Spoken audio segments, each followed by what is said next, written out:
Ahoy there, fellow travelers. Welcome to E-Travels with Trules, a personal and literary podcast of travel adventures and misadventures from around the world. This is Eric Trules, and thanks for listening.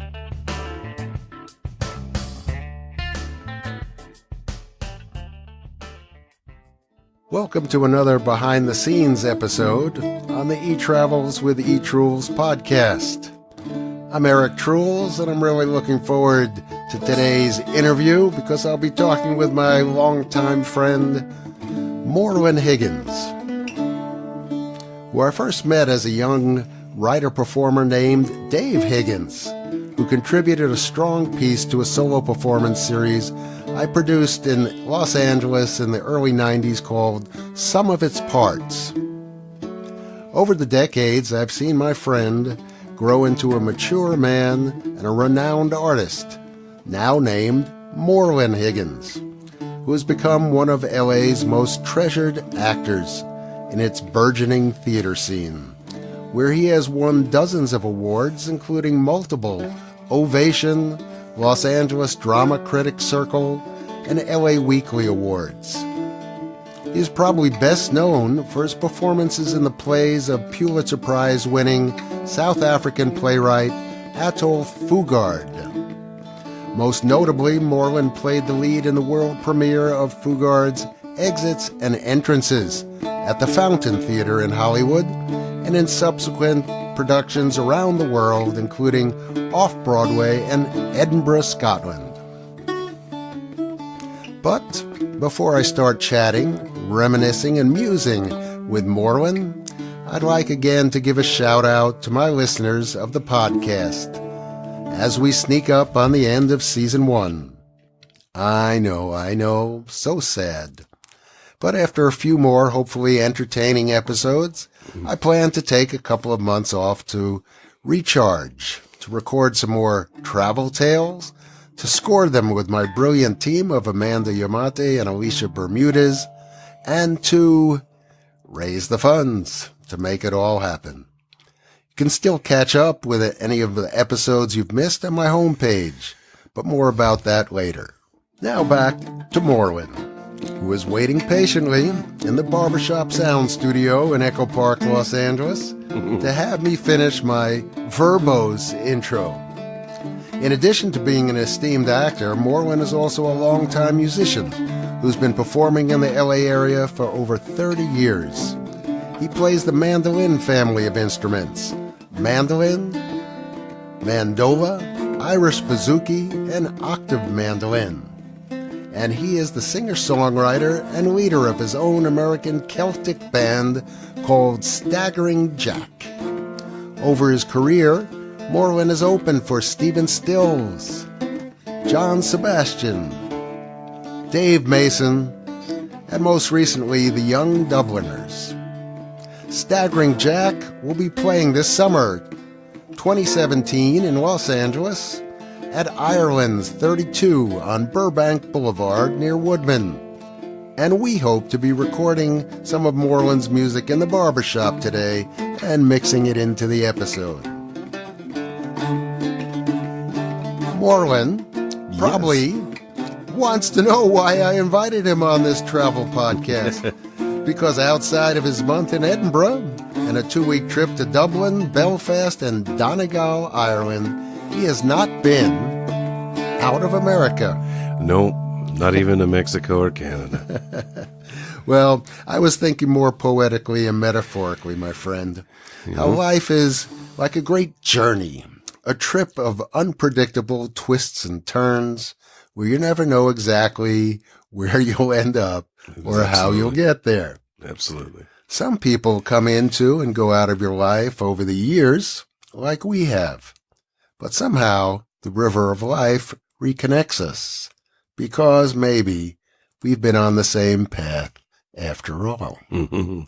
What do you think, my friend Morlan? Welcome to the show. Thank you very much. Glad to be here. And I agree with that absolutely. And that's a lot of problems that we have is along the way when we forget not only that it is a journey, but that the point of the exercise is to enjoy the journey. It's not about the destination. You know what I mean? Because ultimately, we're all headed for the same destination. You know what I'm saying? Yeah. We'll catch up with that little last riff on during the Trules travel quiz, which awaits you. But good. I hope that this interview has some resonance between these old coot dinosaur artists who met so long ago and have recently caught up again. And I can already tell, just riffing and resonating with the idea of life is like this river that flows. And I always want to be watching the river flow. And life and acting and art is being in the flow and being in the moment. And you talked about acting as... Yeah, it's and my friends and people close to me have heard me go on about this ad infinitum. But like I was saying, the only thing I want on my gravestone when I finally hit the big path is there is only the river. Because I think, like, for instance, storytelling, which acting is, or even music is a lot of the ways, the story is a river. And you can stand on the bank and observe it and make observations about it. But in order to tell the story, you got to get in the river. You got to get in there and get wet. And you got to give up to the current and go where it takes you until the point at which you become the current instead of fighting it. That's the way I look at it.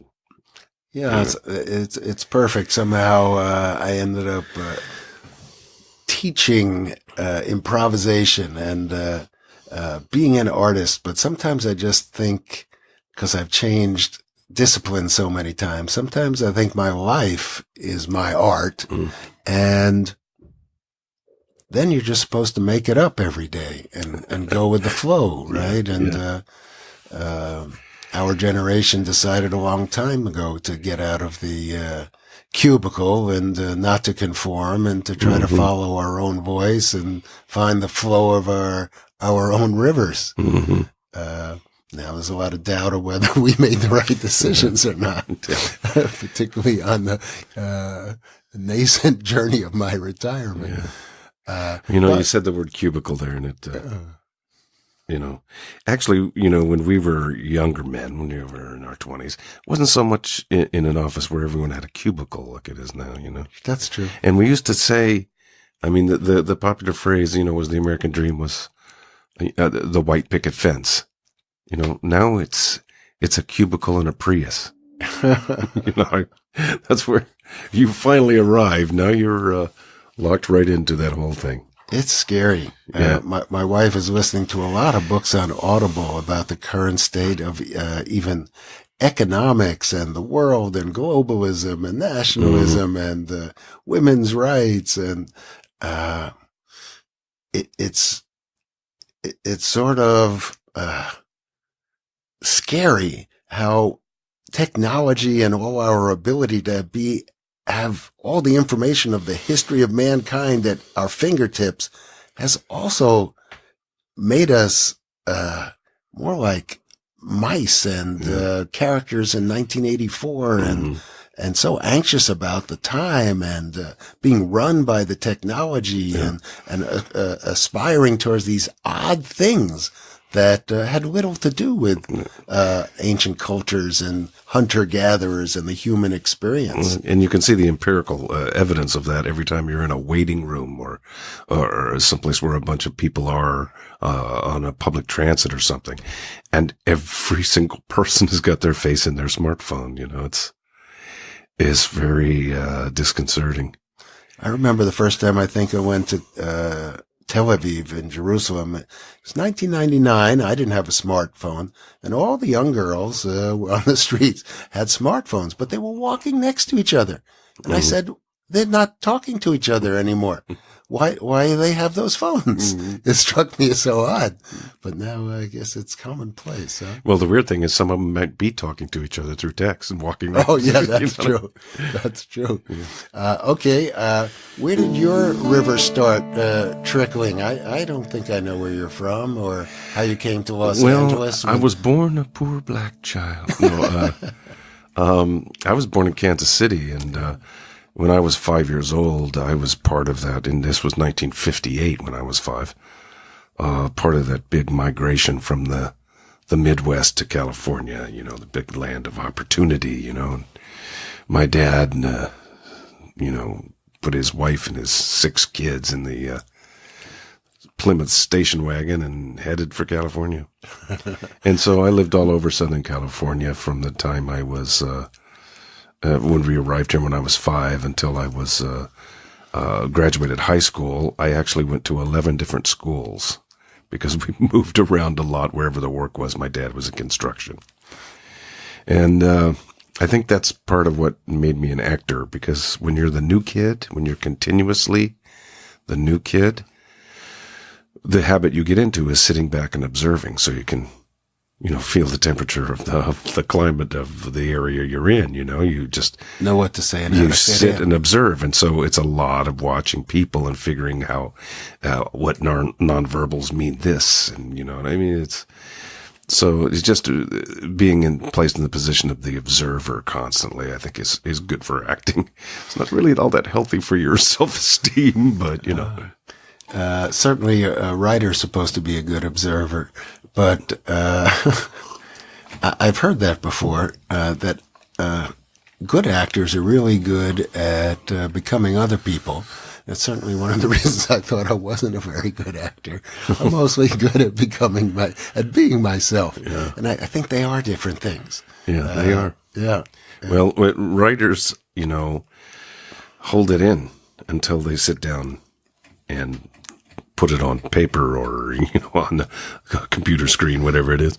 And actors dump it out, that's what they do.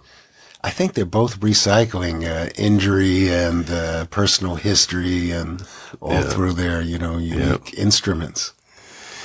Yeah, and that's the, the actors and the writers we love. Yeah. It's really apparent that they are, dealing with those old injuries and stuff. Yeah. Yeah. We can relate. Yeah, we can. That's what I was hoping to hear a little tickle of, your mandolin. How did you start playing? Well, I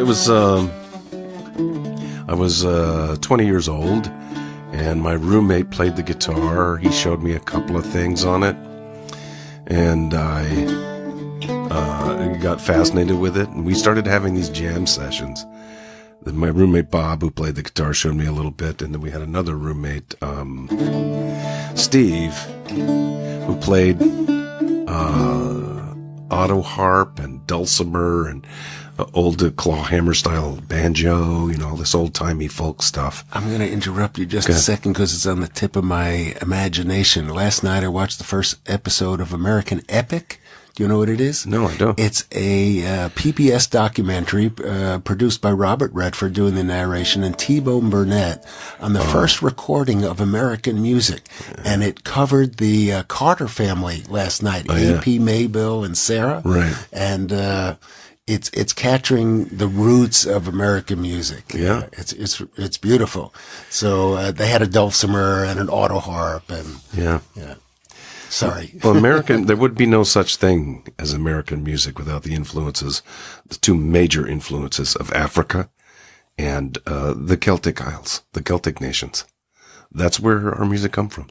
A lot of these old bluegrass, old-timey fiddle tunes are exactly, note for note, exactly the same in the old Irish or Scottish tradition. They just have a different name. And country music is basically the old Celtic music with the influence of the blues on it. They have they use the blue notes, the flatted third and a flatted seventh, and, you know. I don't know anything technically, but I know when they went from Appalachia to Nashville and Beale Street, suddenly the colors of the musicians went from white to black. Yeah. But the sound of the music wasn't that different. No. I've always heard that blues and country are the same, that blues are black man's country music and vice versa. Yeah. But you could really hear it when in its simplest, purest form. Mm-hmm. Well, there are, very simple, technically musical indications of where the stuff came from, because a typical country song would follow a chord progression and a melody line that would be very similar to an old folk tune from England or Ireland, or one of those Northern European things. But then there's a few notes that are changed just a half a step, which, we recognize as having soul to it. And it becomes country music. Uh-huh. So anyway, how did you go from jamming with your roommates to becoming a Celtic band leader? we had these jam sessions where there would be Steve playing his dulcimer and singing some beautiful, folk tune. And there'd be 11 guys sitting around slamming on guitars. So I knew that my sister had a mandolin. I went and borrowed it and started to learn that instead, just for variety, And I became fascinated. Took a few lessons in bluegrass, and then became fascinated with Bach, and spent about a year just, 10, 12 hours a day playing the Bach solo violin sonatas and partitas on the mandolin, trying to, rather. Wow. And it just sort of made me open to lots of different kinds of music. Did you have to decide at one point what to pursue, your music passion or being an actor? No, it never was like I made a decision, It was one would run into the other. Something would get hot with one or the other, and the other would lag behind, It was always that. But I've always think of myself first as a musician, because I didn't start acting till I was almost 30. And up to the point that I started acting, it never once crossed my mind to ever be an actor. I became an actor because a girlfriend of mine was an actress in the local dinner theater thing out in Inland Empire. Where's Inland Empire? Inland Empire? The Inland Empire. Inland Empire. And she dumped me for an actor. Oh, man. So I'll show them. Wow. I became an actor. Wow. But, I love acting.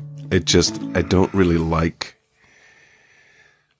an actor's life, and music helps rescue me from that a little bit. I think I know what you mean. It's so important for an actor who's so dependent on approval and being unemployed to have something that sustains a life, whether it's family or God or a mandolin. Yeah. You can't live with it. You also need to have a pretty strong constitution. You need to be pretty well together to handle that life. And I know a lot of really good actors, and even actors are not necessarily that great, but they love that life, and more power to them. But it's just my personality just doesn't fit with that. It just doesn't work. Yeah. So I love to act when people call me and say, "Hey, you want to do this?" But I don't have an agent. I don't even go out and pursue it anymore. I'm playing music. It's amazing. You have such a renowned, esteemed, respected career as a theater actor here in town. And I can't send people to IMBD, the actor's website or the industry website, to find your credentials, because they exist one show at a time. And I know when I met you seemed... you were thinner, younger, Yeah. and a different species of human then. I think I was too. Yeah, I think you were hungry, and now you're sort of large and mutton chopped and mature, and you were this hungry young guy. Yeah.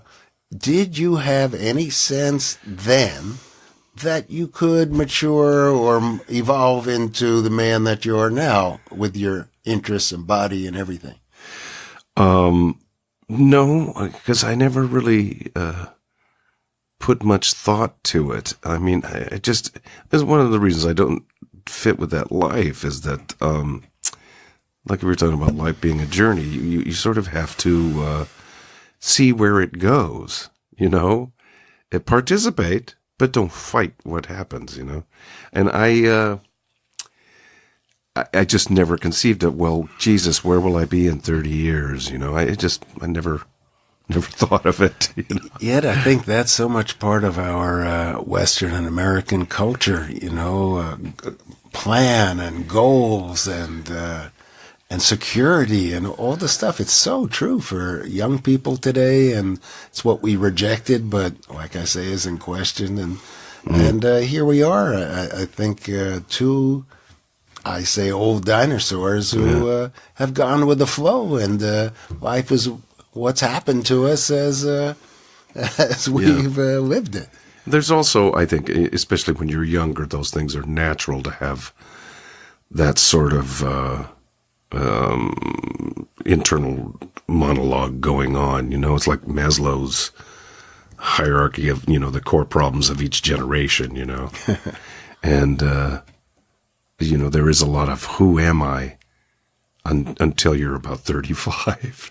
And then once you figure that out, you go, oh, well, then you get this slow process of figuring out, well, then I'll just be me. You hear that, Scott? You only got a few years left. I think it's time for a little tune. Okay. Let's see. This is, I was telling you earlier about this one. This is an old Welsh lullaby, and then I'll transit into a little bit of an old Irish reel. But the lullaby might sound familiar to some people because it was used sort of as thematic music for Spielberg's movie Empire of the Sun. It's called Sugan.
I love this instrument. This is my octave mandolin, and I got it about 2 years ago, imported from Filed Guitars up in north of England.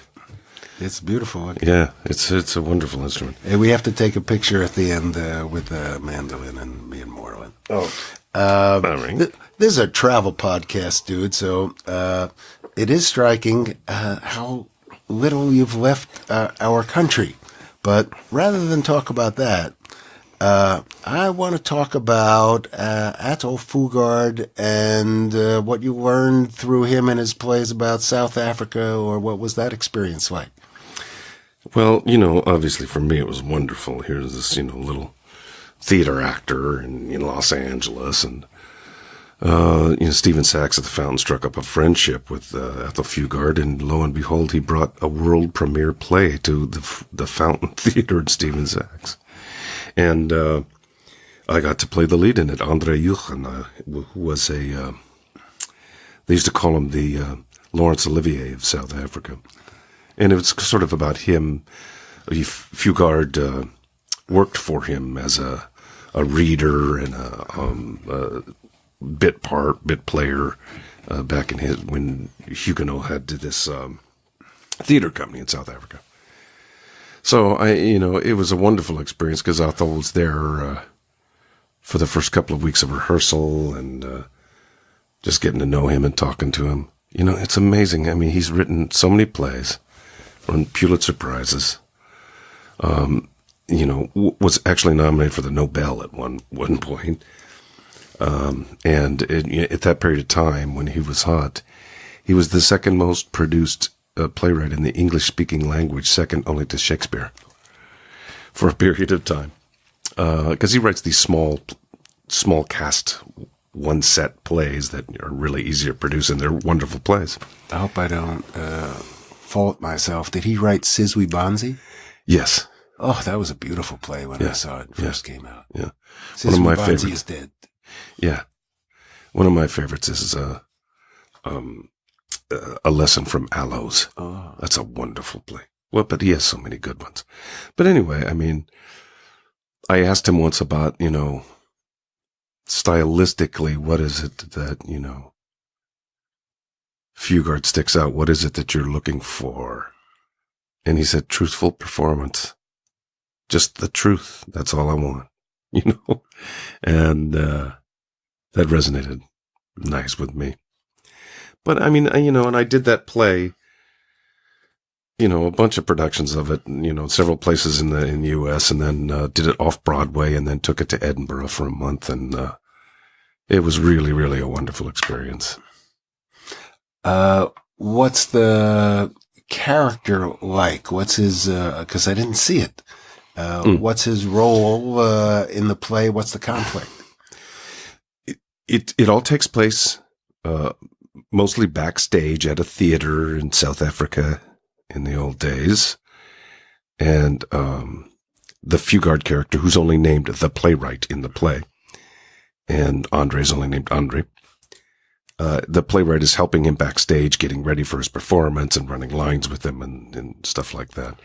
And Andre is a very stodgy, old school, very declamatory, very, demonstrative kind of old actor.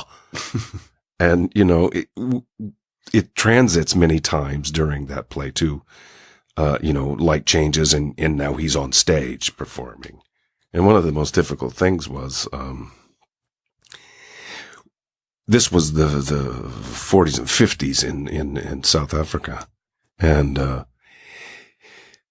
when he was on stage, he used a very standard British accent. And then when he was off stage, he just went back to his South African and talked like this, It was, and South African is a really hard accent to do, man, But I did like 5 of Athol's plays and I got accustomed to doing it.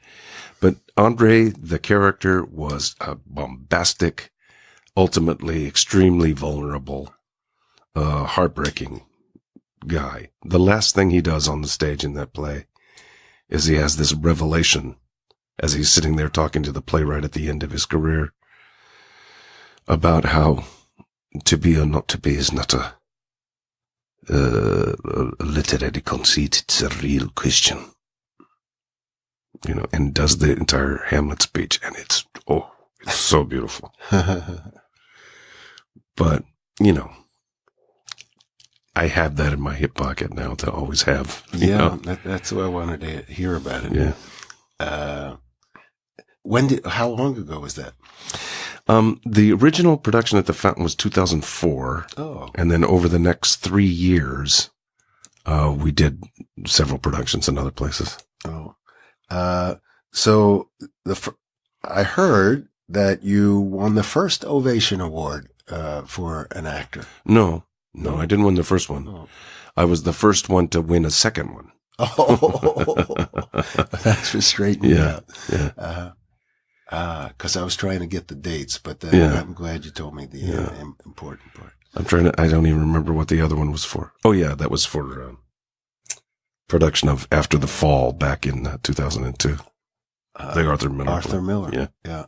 I always told my students, and I believe, my guess is that you won't disagree with me too much. The three greatest American playwrights are Tennessee Williams, Eugene O'Neill, and Arthur Miller. Yeah, that's pretty standard. Everyone kind of agrees with that. But now, I mean, when it becomes a little more retrospect, you know, a few more years from now, it's going to be 4. And you're going to have to... Kushner? No. You're going to have to add August Wilson in there. Oh, yeah. Because of those 4, I'm a huge O'Neill fan. You know, I mean, Moon from the Misbegotten is my favorite play of all time. And mine is Long Day's Journey. But gosh, August Wilson is a close second. And, you know, they did the movie Offenses very recently. And that final moment where the character of Gabriel finally comes to a lifelong awaited moment where he's going to play his horn, you know? Oh, yeah. And the horn won't play. And so, you know, they handled it beautifully in the film, but in the play, there it is, like ultimate failure at the moment that it's called for, you know? And the character just says nothing, drops the horn, starts dancing, does this little dance, and then it affects the change, the lights change and everything. And he says, that's how that goes. He just reinvented the world on the spot. It was beautiful. Is that the brother character? Yeah, the damaged one. Yeah. That's what you see a lot in Wilson's plays. There's always a damaged one. And O'Neill would do that too. He did that a lot. Oh, that's why I guess Long Day's Journey is my greatest play. It's a long journey. Yeah. But every one of those characters is so damaged. Oh, every one of them, yeah. So, yeah, but that's what makes drama and art and theater. Vanya. Vanya is damaged. It's a great playwright, too. Yeah. So you played O'Neill and Chekhov, and you've taken on these classics. A little bit, yeah. I did Huey. I played Erie Smith. In a couple of different places, one in Santa Barbara and in LA. And actually, I did Uncle Vanya just recently, but I played Tilyagin. This, what people would ordinarily think of as a minor character, but I was the onstage musician for that thing. Yeah, I saw it, and that was really my first Chekhov. I had done The Bear many years ago in a really fly by night little production, but that was my first official one. But I like reading those things. When I decided to become an actor, I did a few plays around around Riverside. There's a couple of places where you could do plays, and then, I was bored with the same cast and doing the old chestnuts plays all the time. So I moved to LA so I could find more places to do plays.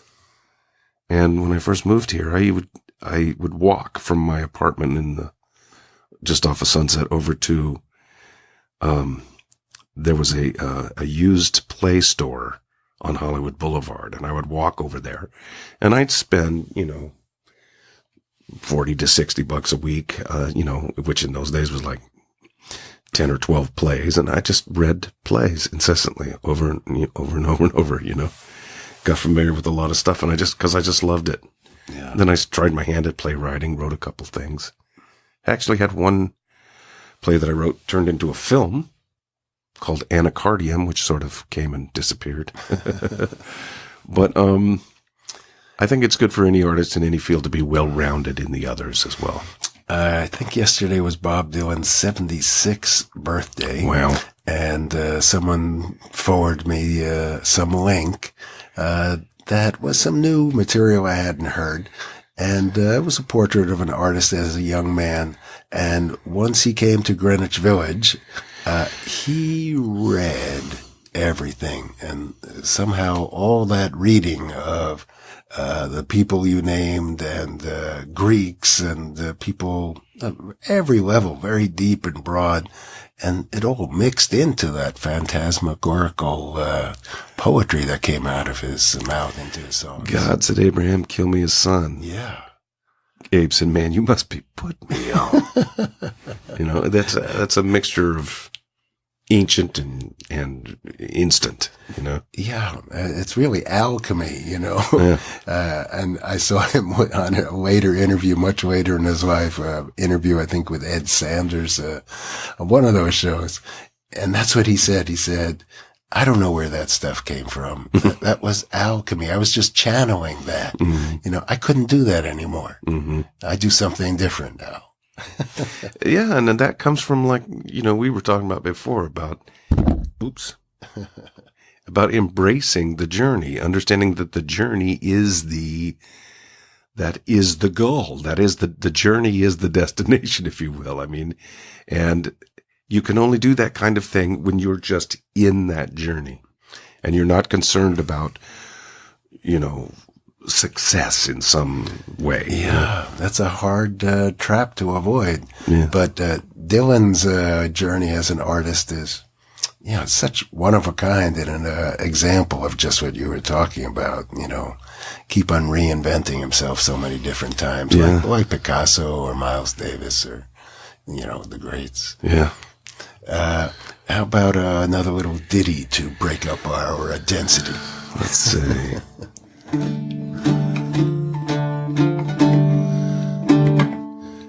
I don't know if I was playing this one a little earlier or not, but better tell me when this interview gets long enough, Scott. I think we could go on. We are probably about 34 minutes now. Yeah. Okay, let me just play this one out because I'll just sing a little bit of it. And this is an old medieval song. Not medieval, just before the Renaissance, I guess. But it's about traveling. It's about leaving.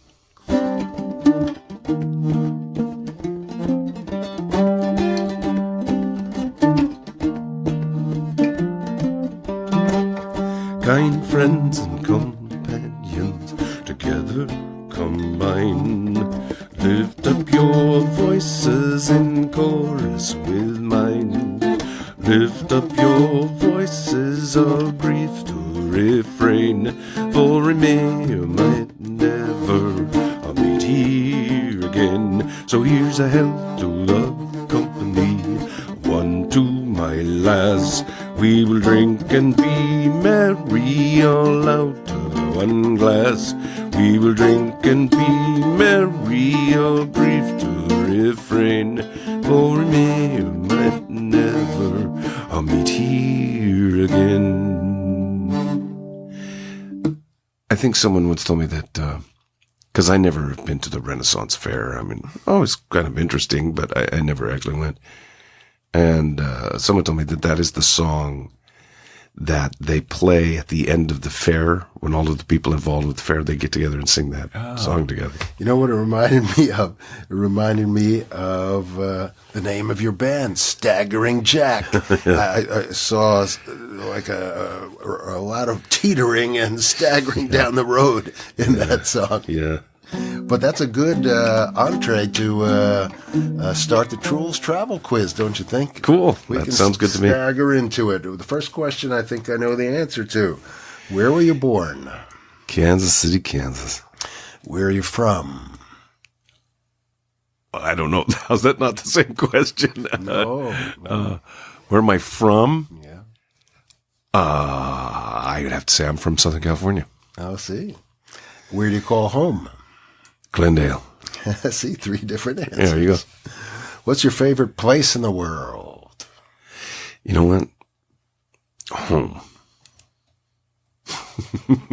I travel through you. Okay, so are you a traveler? I love to do it when I've done it, but circumstances always, whether they be financial or other obligations, where never seem to allow enough of it. So maybe I set it up that way without realizing it, so that I don't have to travel. But I always enjoy it when I do it. You could think of it a different way, such as, what do you think it means to be a traveler? I think, that's a hard one. I mean, this is very complex. You could go for days on that. But I think it means an explorer. Yeah. My newest episode will be on the gentrification of mi barrio, Echo Park. And I think it starts with, sometimes you don't have to go very far at all. Right. To travel. That's right. Yeah. Like right down the hill. Mm-hmm. What's one place you've always wanted to go where you've never been? The north of Spain, Catalonia. Yeah, and that comes from a couple of things. One, an earlier in my life fascination with a classical guitar and Andre Segovia, and another thing is that actually the north of Spain is where the original Gaelic tribes were. Side question, I guess. It seems like you deeply identify with Celtic Gaelic. Yeah, yeah. And, it's not, Higgins is the same name as the president of Ireland, so there's that. And, on my mother's side, it was Stuart, who are Scottish. So, I mean, there's that. But, man, my family's been in America for many generations, so I may be more Lithuanian than Mexican than, I don't have no idea. But I think I identify with the poetry of it, of the Celtic traditions, and which that kind of art, that kind of the deep current at the bottom of the river can only be born out of oppression and surviving, poverty and evil doings, Yeah, that's certainly the Irish. But I was thinking of Catalonia, where they call something like that duende. Duende. Yeah, it's the pain and beauty in the art. Yeah, there you go. Yeah. That's it. And the ole in the flamenco. Mm-hmm. Yeah. What's your favorite city? Why? My favorite city that I've ever been to is Edinburgh. Me too. Wow. What a place. Unbelievable. From the castle on one side and the fortress on the other side. Yeah, and what is it, the Drake building that, with all the really thin spires reaching way up to the sky? I think that's the Drake. I forget the name. Anyway. But, yeah, and the countryside and of course the golf. And I love golf. and that's the birthplace of it. When I was in Edinburgh, I had one day off in 30 days while I was doing the play. And I went up to St. Andrews to see the old course, the original course. Oh. Yeah. I had one day off in, I think, 22 days. I went up to Lake Inverness. Oh, yeah. I saw the Loch Ness Monster. What's your favorite non-urban place or park? Why? Yosemite. I went there a lot when I was younger. We used to hitchhike there. That was back in the 70s when you could do that. Yeah. What's Why do you like Yosemite? I don't want to put words in your mouth because I like it too. Because at that time, I don't know how much it's grown up, in terms of the foliage and et cetera, but you could stand in the little meadow next to the river at the base of El Capitan and look in all directions and see unbelievable, gigantic rock formations they boggle the mind. It's as if that little valley was hand carved, It's beautiful. Yeah. A lot of us in California have seen it, but if you're listening someplace else in the world, one day come to Yosemite. It's worth the trip.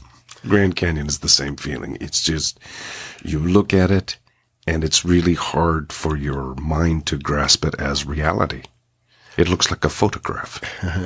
I'm going to go on my first road trip with my 10-year-old son, and we're going to go to Tucson, see the Old West, and then hopefully to the Grand Canyon. He's never seen the Grand Canyon, right? No. Oh, no, I boy. wonder what he'll think. What a treat. Oh, I hope so. I hope he likes it. Yeah. What's your favorite mode of transportation? Well, even though I don't get to do it that much anymore, walking. A few people keep saying that. Yeah. Who do you like to travel with? My sweet patoot, Carrie. How long has she been your sweet patoot? 14 and a half years. Yeah, it's been a long time. We met doing a play and fell in love and been together ever since. Is she an actor? Yeah. Quite a good one. Fantastic. Two forks diverged in the road. Which way would you go? I have such a it's hard to say, and I hate to be the cliche, but I have such a aversion to big crowds, stuff that's, everyone else is doing. I would just look at whichever one was less beaten, and obviously I would take it. Cliche. No, I don't think so. No one else has said that. Yeah. Last question. Where will you go when you die?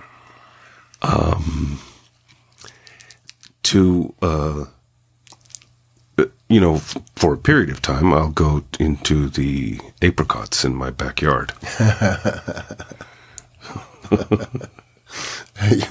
We only like to take one step at a time, right? Yeah. And from there, I know the intestines of a bird or, whatever. Yeah, I'm not a believer in the afterlife. I like the questions. You never get anything similar from anybody else. Yeah. And, that's why they're good questions. Yeah, I guess so. I don't feel like wrapping up quite yet. It's usually when I do, but let's hear a little bit more music. Let me see. I haven't done anything that I wrote yet. There you go.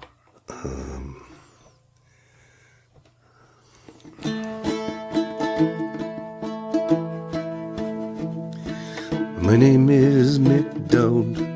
I can't say I'm proud that I sit in this pub every evening. I do love the drink, but I sit here to think and await the return of the Queen. It was a cold night like this, when December's cruel kiss steals the last breath of red from the roses. I was sitting right here with my whiskey and beer, like most nights until the place closes.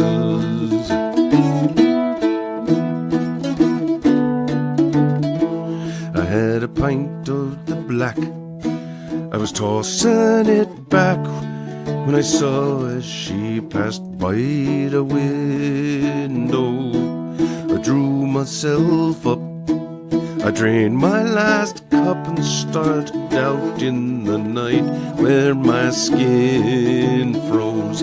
Well, my hands felt like mice a bucket of ice, but my heart like the goat in the garden. For with the mist in the air, the snow in her hair, she lit up like the queen of the Arctic. Now she's haunting my every step. She knows my dreams, where they're kept. I sit here and stare out these window panes, and I wait for the queen of the Arctic. I wait for the queen of the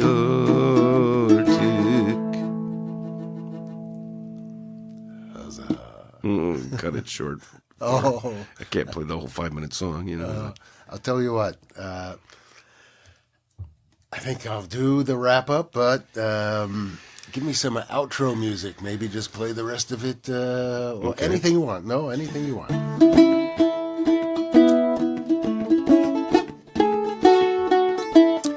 Thanks for being on the show, Morlan.